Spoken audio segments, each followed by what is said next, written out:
The city's beleaguered public housing program, or NYCHA, has borne the brunt of two mayors who willfully neglected the poor and their housing while also seeing giant federal cuts in funding. Conditions were notoriously allowed to deteriorate, and repairs were far and few. All while NYCHA leadership spent hundreds of thousands of dollars on unused supplies which sat in warehouses for years. It was hoped, upon the election of Bill de Blasio, who calls himself a progressive, we'd see a drastic change in policy and priorities. Only we haven't. And some are arguing this mayor is as bad as his predecessor, Michael Bloomberg. I have actually heard that. Maybe you have as well. Here to talk about some of the controversial policies embraced by de Blasio is Luis Flores, publisher of the online news site Progress Queens, where he has been doggedly covering NYCHA issues. Luis Flores, good morning and welcome to the morning show on WBAI. Thanks for joining me today. Thank you for having me. Well, okay, so let's talk about the NYCHA. It is the largest public housing agency in the country, and it houses more than 400,000 people. It's also running a deficit in the millions and potentially in the billions of dollars. Were we naive to expect real change from this new administration? What do you think about that? I don't. Excuse me. I don't believe we were naive. When Mayor de Blasio ran for mayor, he sold himself as a progressive.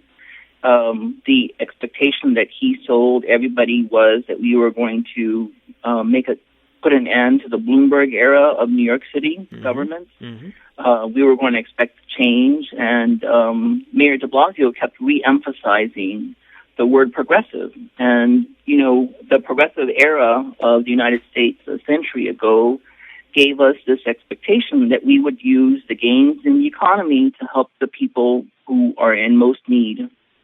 And that is why the mayor adopted this campaign slogan of ending a tale of two cities.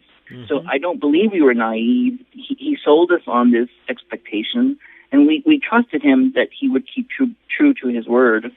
And it's not looking very good at the moment, but, you know, there's still more to this first term. We'll see if there will. Well, let's not get ahead of ourselves. Let's not even talk about anything in the future. All right. Already there are calls for NYCHA, the New York City Housing Authority's chairperson, Shola Olatoye, I hope I'm pronouncing that correctly, to step down because conditions remain as bad as they've been, a reflection of a mayoralty that made big promises, as you were indicating, Louis, that either can't or won't deliver despite allocating a little bit more money. Advocates point to the fact that a recent court settlement to eliminate mold apparently is being ignored. Is this true? What's going on in that regard? Yes, there are many problems right now with NYCHA, and it all has to do with what are the priorities that Mayor de Blasio is setting for the agency, and also how the CEO for NYCHA, Shola Olatoye, you know, what direction she's taking the agency. And unfortunately, as you point out, there are these, you know, decades-long problems now with the fact that the agency has been underfunded. The federal government keeps cutting the money it provides for public housing, and we have unfortunately an attitude in government where nobody wants to take responsibility for public housing, and that has led to this, you know, confluence of events where the conditions of the apartments are deteriorating on the inside, and no one is proposing to making that a priority. And instead, what you're having Mayor de Blasio and NYCHA CEO Shola Olatoye where they're emphasizing their priority and all of their energy is this brand new land lease infill program, which they hope will one day provide NYCHA with the additional funding it needs so that it can then, therefore, in the future, begin to address the physical restoration and repairs that are needed, by the tenants of NYCHA. Also, Olatoye is closely identified with the highly controversial sale of project-based Section 8 buildings to several private developers, and this is seen by many as a way to privatize NYCHA, and even worse, that these well-connected developers have extensive records of shoddy work, and the deal had practically no oversight and was conducted behind closed doors. This is very, very troubling, though it's still a BDB decision. Talk a bit about that.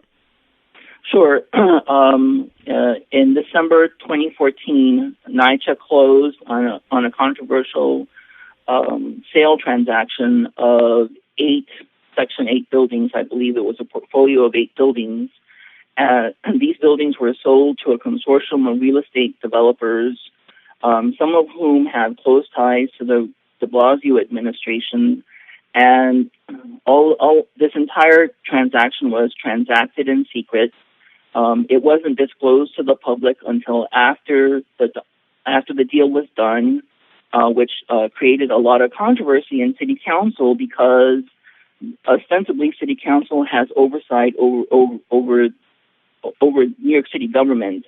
And this entire transaction, which set a very dangerous precedent, which I'll get to into a minute, was conducted without any consultation to City Council. The public had no opportunity to weigh in on the transaction, and it set a dangerous precedent because this is all city real property. This is these are public assets. This is the property of the New York City taxpayers, and these buildings were sold to a consortium that included private real estate interests. And what is the most controversial aspect to me is that this transaction was not subjected to the ULURP process. Anytime the city disposes of real estate that is owned by the city, it has to be subjected to the ULURP process. That's the process where people can go to community board hearings and give their input into a real estate development transaction. It should have gone to before the borough presidents in the boroughs where these buildings were located, and it should have gone to city planning, and City Council should have had a vote and a say on this transaction. None of this happened, and it's required by the city charter. And the fact that all of this was done without any public input, without any prior public say, is very, very troubling, and it sets a very dangerous precedent. I'm speaking with Luis Flores. He is the publisher of Progress Queens, an online news publication, and he joins me on the morning show on WBAI this Thursday morning. And Louis, one of the issues that you've tried to highlight has been how all the government officials who really should be screaming bloody murder about such deals, like City Comptroller Scott Stringer, the chair of the City Council's Public Housing Committee, and the commissioner of the Department of Investigation, have been virtually silent.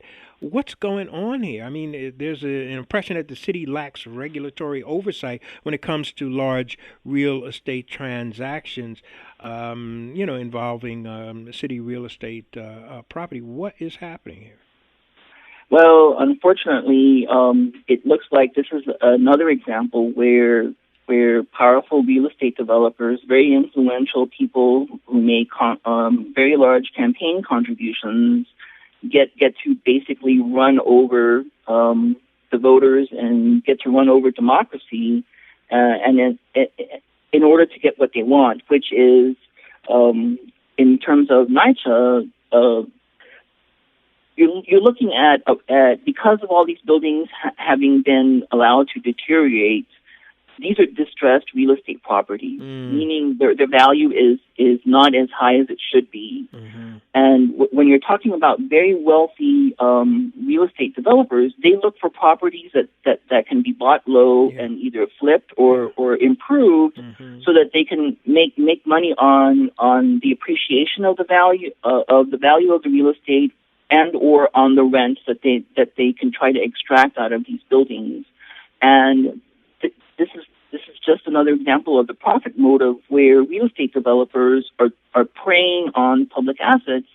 And because these real estate developers make large campaign contributions, they get to have their say in matters of government. And I want to point out an example of the chair of the city council, Richie Torres. He's the chair of the housing committee, of the public housing committee for city council. How he got elected reveals how powerful the real estate industry is in this city. When he ran for public office in 2013, he was helped elected by a super PAC that was funded by REBNY. That's the Real Estate Board of New York. REBNY spent through a super PAC over $300,000 to defeat Richie Torres's primary challenger. And that helped Richie Torres win his city council seats. And when it came time for the city council to assign committee chairmanships, Richie Torres was assigned, to no surprise, to a committee that would oversee real estate, which is the public housing committee. And so when real estate interests go before the city council in matters of public housing, Richie Torres has to deal with people who gave him basically his career in city council, which is a blatant conflict of interest. Sure. And this is one example of how the real estate industry has so much power and say in matters of city government. Well, oh my goodness, there's so much information. Luis Flores, we haven't even gotten to some of the other things I wanted to talk about. Repairs to NYCHA, about Superstorm Sandy related repairs and other issues. There's so much here. I only got to maybe half of what I wanted to talk about. Louis, I would definitely like to extend an invitation to have you come back and talk some more about these issues. It's just not enough time in 15 minutes to go over these things. And these are we talk about quality of life. This is quality of life, being able to live in the city. This is our city, the city that we build up over a lifetime.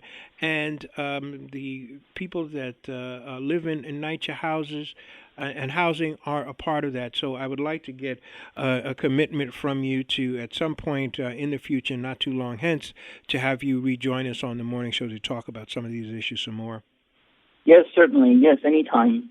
And so in the meantime, how can, I'll save what can people do for the next time, but how can people follow what you're doing over there at Progress Queens and any of the writing that you may be doing on this subject? Well, people can visit Progress Queens on the internet. The address is progressqueens.com, or they can follow me on Twitter at Progress Queens, and there they'll be able to follow my articles. Okay.